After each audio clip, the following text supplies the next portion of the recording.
નમસ્કાર દર્શક મિત્રો, તમે જોઈ રહ્યા છો ઇન્ડિયા ક્રાઇમ કવરેજ ન્યૂઝ અને હું છું આપનો મુન્ના વાવરા।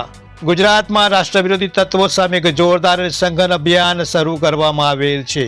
રાજ્યના પોલીસ વડા વિકાસ સહાયની ખાસ સૂચના બાદ છેલ્લા 30 વર્ષમાં થયેલ ગંભીર કેસોની ફરી ચકાસણી તેજ ગતિએ ચાલી રહી છે। આ સ્ટેટ વાઇડ ઓપરેશન અંતર્ગત ગુજરાતના વિવિધ પોલીસ સ્ટેશનોમાં હથિયાર અધિનિયમ, એનડીપીએસ, એક્સપ્લોઝિવ એક્ટ, બનાવટી ચલણી નોટ, ટાડા, પોટા, એમકોકા, યુપીએ, ગુસ્સીટોક તેમજ પેટ્રોલિયમ ધારણા ગંભીર કેસોમાં પકડાયેલા આરોપીઓનું સંપૂર્ણ વેરિફિકેશન અને ડોઝિયરની કામગીરી પોલીસ વિભાગને 100 કલાકમાં પૂર્ણ કરવાની સૂચના આપવામાં આવેલ છે। આ મહત્વપૂર્ણ અભિયાન હેઠળ અમદાવાદ ગ્રામ્ય પોલીસે પણ ઝડપી પગલાં લીધા છે।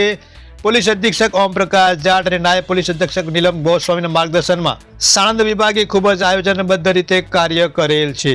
સાણંદ જેડીસી પોલીસ સ્ટેશનની ટીમે જૂના કેસોની ફાઇલ ચકાસણી, આરોપીઓનું એડ્રેસ અને biometric verification, history sheet review અને દરેક કેસના સંપૂર્ણ ડોઝની તૈયારી આ બધું સમયસર પૂર્ણ કરેલ છે। પોલીસ અધિકારીઓનું કહેવું છે કે સમગ્ર ડ્રાઈવનો મુખ્ય ઉદ્દેશ્ય રાજ્યમાં કાયદો અને શાંતિ વ્યવસ્થાને વધુ મજબૂત બનાવવાનો છે।